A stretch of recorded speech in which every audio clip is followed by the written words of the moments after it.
सोहनपुर गांव में रामलाल नाम का एक लकड़हारा रहता था। वो अपनी जीविका चलाने के लिए गांव के पास के ही जंगल से रोज लकड़ियां चुनता और उन्हें बेचकर कुछ पैसे कमा लेता था। किसी तरह उसका गुजारा चल रहा था। कुछ दिनों के बाद रामलाल की शादी हो गई। उसकी पत्नी बड़ी खर्चीली थी, इसलिए अब उतनी लकड़ियों को बेचकर घर चलाना मुश्किल हो गया था। ऊपर से रामलाल की पत्नी कभी नए कपड़े खरीदने के लिए तो कभी किसी दूसरी चीजों के लिए रामलाल से बार बार पैसे मांगती थी। अगर पैसे न मिले तो रूठ जाती।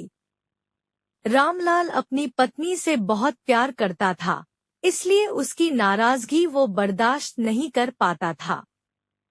रामलाल ने ठान लिया कि वो अब ज्यादा लकड़ियां इकट्ठा करके बेचेगा, ताकि उसकी पत्नी को रोज रोज पैसों की कमी न हो। पत्नी की इच्छा पूरी करने के लिए आज रामलाल घने जंगल तक चला गया।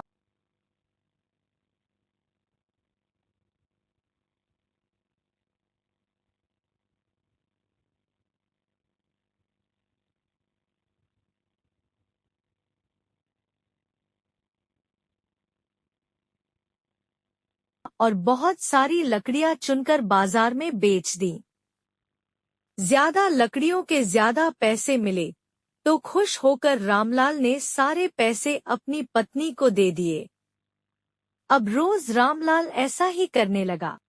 देखते ही देखते उसके मन में लालच इतना बढ़ गया कि उसने धीरे धीरे पेड़ काटना भी शुरू कर दिया। पेड़ काटने से और ज्यादा लकड़ियां हो जाती थी और उसे अधिक दाम मिलने लगे। लकड़हारा हर हफ्ते एक पेड़ काटता और लकड़ियां बेचकर मिलने वाले पैसों से अपनी पत्नी के शौक पूरे करता।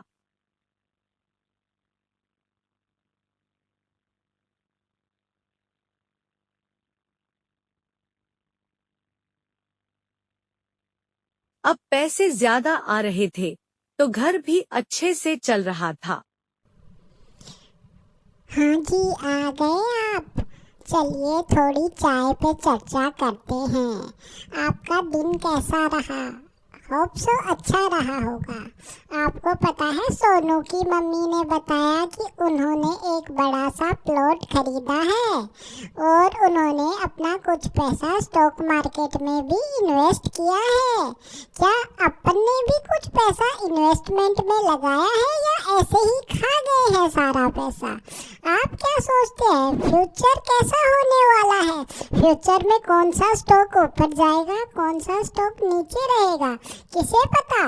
बट लॉन्ग टर्म इन्वेस्टमेंट एक अच्छी चीज है। क्या आपने भी कुछ पैसा स्टॉक मार्केट में लगाया है या नहीं? जल्दी बताइए। हाँ भाग्यवान, हाँ मैंने भी स्टॉक मार्केट में अच्छा खासा पैसा लगाया है।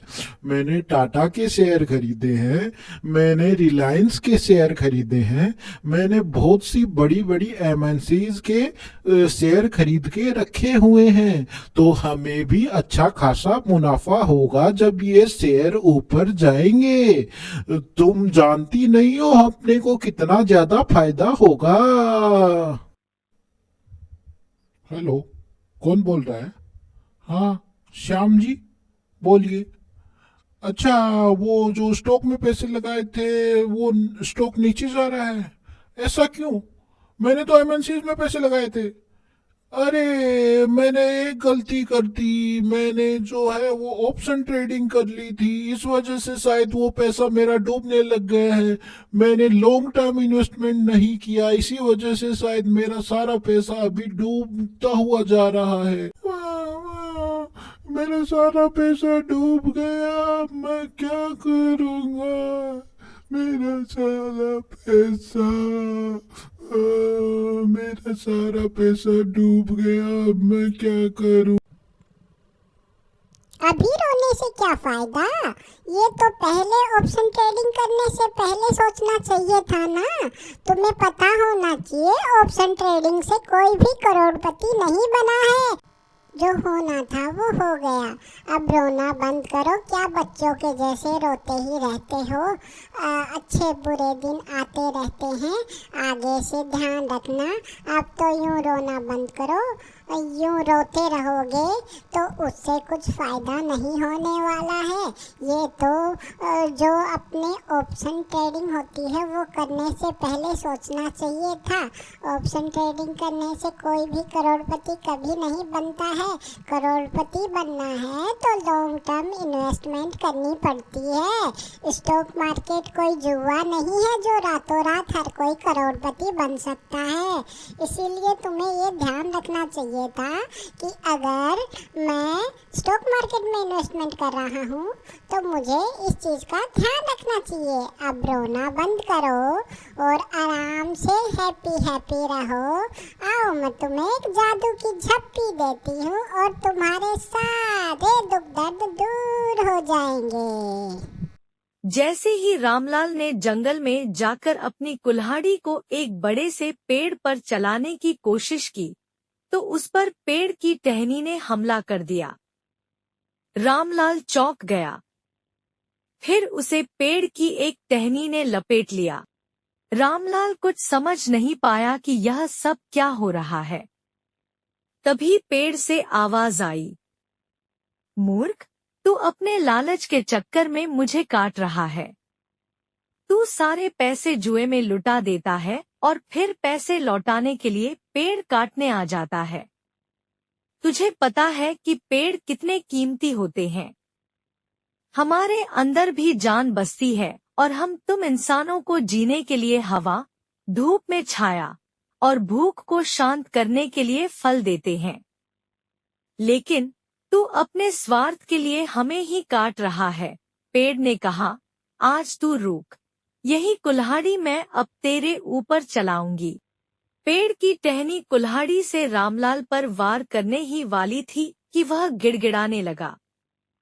उसने माफी मांगते हुए कहा, मुझसे गलती हुई है, लेकिन मुझे सुधरने का एक मौका दो। अगर आप मुझे मार दोगे तो मेरी पत्नी का क्या होगा?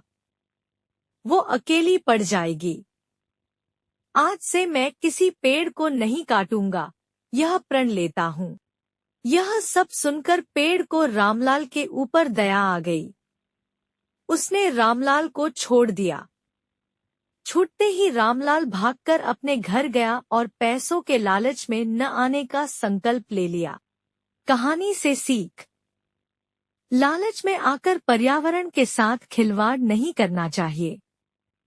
हमें ऑक्सीजन पेड़ से ही मिलती है। इन्हें काटकर हम खुद अपने जीवन में संकट को ला रहे हैं।